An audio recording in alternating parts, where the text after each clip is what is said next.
Natatandaan nyo ka-coffee, si Renato Reyes Jr. Yan, ng bayan, di ba, ka-coffee, no? Parang sa lahat ng administrasyon, kahit anong administrasyon yan, makikita mo yan sa kalsada nagrarally. Pero may limitasyon yan, yung freedom of speech, freedom of expression, may limitasyon yan kasi may mga batas din tayo.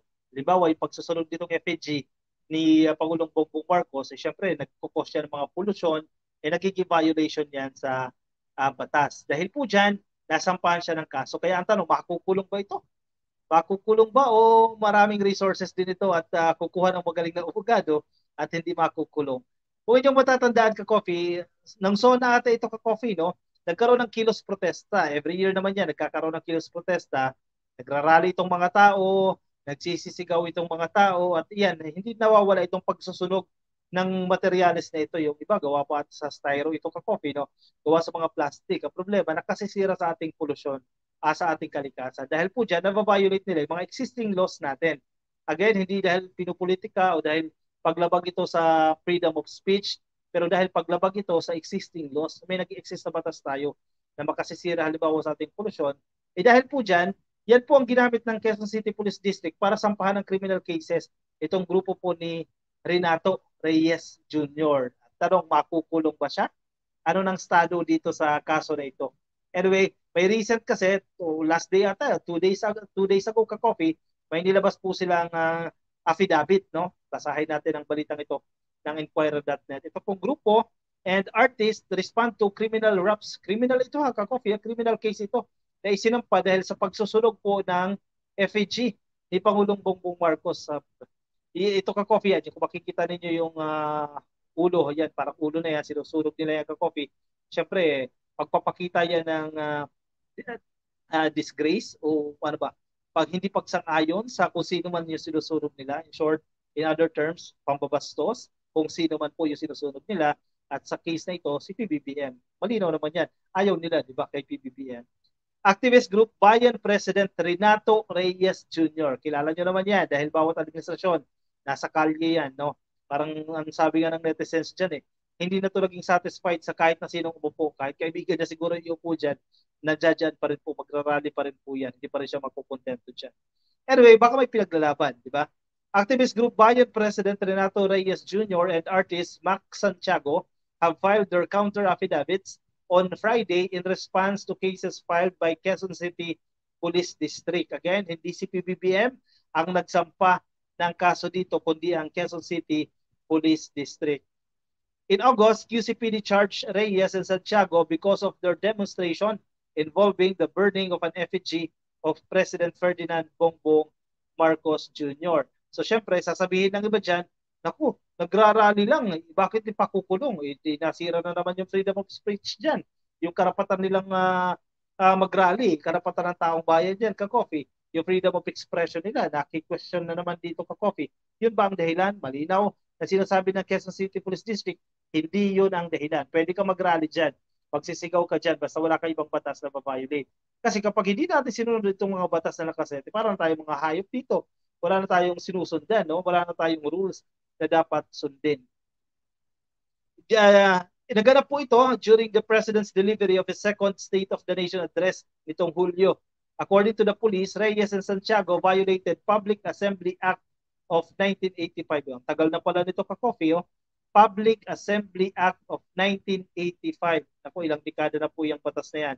This law prohibited the malicious burning of any object in the streets or thoroughfares. Yan, ipinagbabawal daw po ng batas na ito, malinaw yung ka-coffee, ang malisyosong pagsusunog ng anumang bagay sa mga kalye at sa mga major thoroughfares, sa mga malalaking kalsada natin, not major ka-coffee, simpleng thoroughfare, sa mga kalsada ka-coffee, pagbabawal po ng mga malicious na pagsusunog ng mga object. Halimbawa, ito, yung effigy na ito ni Pangulong Bongbong Marcos na sinunog nila sa kalsada, sa gitna ng kalsada. Malicious ba yan? Kasi ang kanilang argumento, hindi raw yan malicious. Ano yung patunay na malicious? Pero sa unang tingin, kita mo naman na malisyoso yung kanilang ginawa dito. This greatly contributed to air pollution. Yan. Sinusulong nga natin ang pag-respond sa climate change Huwag nyo natin dagdagan yung pagkasira ng polusyon Grabe yung usok, napakaitim ng usok na yan ka-coffee, no? Nakadagdag po yan para masira, mag-contribute ito ng air pollution which grossly contradicts the government program in ensuring the protection of public health and environment. Yung mga mahika pa na dadaan dyan, bukod sa traffic na nakos pa dyan, ayan, naamoy patuloy ito. Namaya kung goma, yung paggawa pala sa goma yan, o gawa sa styro yan, yung malalayong amoy pa nito. A clean and healthy environment is for the good of all and should therefore be the concern of all. In a statement on Friday, Bayan said the burning of the effigy is part of people's right to freedom of speech. Ayan. Ang sabi ng kampo nila, yung sinunog nila ng effigy, bahagi daw po yan ng kanilang karapatan na magsalita, karapatan na magpahayag ng kanilang mga opinion. Pero yun nga, violation sa existing law. Eh kung magagaling naman itong mga grupo nila, kuha sila ng abogado para depensahan yung kanilang sarili, dyan sa korte, di ba? Diyan, korte naman ang didinig diyan eh, hindi ang media eh. Hindi naman tayo magdi-decision diyan eh.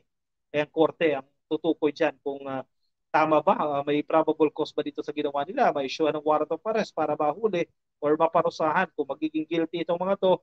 Iyan, hanggang iapila na nila ng ibang appeal diyan. Korte ang magdi-decision diyan. We assert that the protest action again during the SONA, including the burning of the effigy, is part of protected free speech and should not be criminalized, the group said. O yan. Hindi yun ang issue eh. Hindi naman lang pagsisalita o hindi yun ang issue ng freedom of speech eh. Malinaw sa sinasabi ng QCPD, binayolate doon sa existing law na ito, itong 1985 na batas na ito na Public Assembly Act of 1985. Yun ang binabiolate, hindi yung freedom of speech. Ano sa tingin ninyo, ka-coffee? Sige, share ang inyong opinion dyan sa ating comment section nang mabasa ng iba natin mga ka-coffee. Baybayan Sally. Dapat lang na makulong yung Renato Reyes para di parehas o hindi pa marisan ng iba. Sinasabi ni Baybayan Sally. Every year nasa rally. No? Pero tinitingnan natin yung kanilang mga ilang argumento. During that time, wala daw po siya dito. Kaya ibang bansa daw po sila. Yan, nasa korte na nila patunayan yan. Mataas pa rin naman ang ating pagrespeto sa mga korte. Kung ano magiging desisyon ng korte dyan. Bahala na, pagalingan na lang kayo dyan sa korte. No? Kung magagalingan yung mga abogado, daanin sa technicalities yan para ma-absuelto. Kung magkaroon ng ruling na guilty, i-apila sa higher court. Ganyan lang naman yan eh. Ginawa na ni Reyes na hanap buhay ang pagrarally. Sabi ni Christian Simanya. Every year ba yan? O bawat sa bagay, totoo naman yan. Proven na yan ka-coffee, no? Every administration, makikita natin yan na nagra-rally, no? Karapatan naman. Actually, wala tayong problema sa pagra-rally. Ako, hindi man ako tutol dyan sa pagra-rally na yan ka-coffee. Na minsan lang, mapipikon ka kung hindi organized o kalat-kalat itong pagra-rally na to, na mapiperwisyo ka. Hindi ka makadaan, matindi ang traffic, kung may sakit ka, dadaling ka sa ospital, naabala ka, napatay ka na, may ambulance na dadaan, hindi ka makadaan dahil hindi na-coordinate sa LGU na magsasagawa ka ng mga traffic. Kung nakaka-permisyo ka, ba hindi ka nakatutulong. Ganun lang yan ka-coffee. As simple as that. May mga freedom park tayo na pwede mong pagkandaktan ng rally. Inaalaw naman natin yan. Kasi again, karapatan natin yan. Nakasaad yan sa ating saligang batas, sa ating konstitusyon. Article 3, Section 4. Naks, natatandaan ko pa yan ka-coffee kasi mascom yung course natin ng undergrad. You know? Article 3, Section 4. No law shall be passed abridging the freedom of speech, of expression, or of the press. Malinaw yan ka-coffee. Walang batas dapat ang ipapasa na maghihinder doon o papatay sa karapatang magpahayag ng isang individual. Wala namang batas na exist na yan. No? Kasi pinapahintulutan tayo dito. Ang issue dito, yung ano na to, noong 1985 law na ito, yung Public Assembly Act of 1985, yun ang binabiolate nila dito. Fernan, oy, Junior. Good day, sir. Ka-coffee, suporta ako kung ano ang plano ni Speaker Martin Romualdez sa future, sir. Thank you. Lori, mamawag, pero kung may mga nilabag sila, dapat lang kasuhan. Correct. Rosaline, hi, good evening. Watching from New York. Oy, palagi akong nanonood sa iyo. Naks naman ha. Ma'am Rosaline, shoutout po sa inyo. Ka-BBM Vlogs, baka nakikinig ka rin sa atin. Happy viewing po sa inyo. Maraming salamat po ha. Rovelyn Ancheta, nakikinig sa atin. At sa lahat ng mga Ancheta na nandiyan ka-coffee sa Marikina, happy viewing po sa inyo. Dahil sa rally na bubuko, magnanakaw sa kaban ng bayan, wag lang magkalat, sabi ni Joji Bernal. Wag ka lang makaperwisyo. Diba? Kasi karapatan natin mag-rally. Dapat mahusgahan na yan, nasanay na yan siya. Hindi magandang matularan yan sa mga kabataan. And, yung ibang mga rally din, syempre, may mga pa-food allowance, di ba? Okay lang din naman yan. Mahirap ka naman mag-rally lang, gutom ka ka-coffee, hindi ka pa tatanghaliin. Common naman yan ka-coffee. Basta wag na tayo makakaperwisyo doon sa ibang kapwa natin Pilipino dahil hindi lang kayo ang Pilipino, di ba? Kailangan mag-organize din tayo kahit pa paano. No? Hindi kung ano lang gusto natin gagawin natin. Baka nakakaperwisyo na tayo. Sige, bilis ng oras ha. 36 minutes ang nakalilipas. Linggo ngayon ka-coffee. Kaya ako yung magpapaalam muna sa inyo. Ka-coffee, maraming salamat sa pagsama sa akin. Baka nasa Facebook po kayo. Baka nasa Facebook kayo at hindi pa kayo naka-follow, hindi pa kayo naka-like. Yan, pa-click lang po yung follow, like. Yan, dyan, yan, yung nasa taas. Hindi yan. Yan ang dyan sa bandang taas. Nakalagay follow, kaya like. Click nyo lang po yan. Follow or like. At kung nasa YouTube kayo, i-click nyo lang po ang subscribe. Yan, para dumami tayo. Ako ay magpapaalam na sa inyo. Maraming salamat sa pagsama sa akin ngayong linggo ng gabi. Bukas, Lunes na naman. Kayod na naman ka-coffee. Ayan, maaga tayong matulog ngayon para bukas malakas, bago ang ating energy para sa panibagong linggo na naman. Ingat po kayo. Nasaan man po kayong panig ng daigdig. Paalam po. Bye-bye.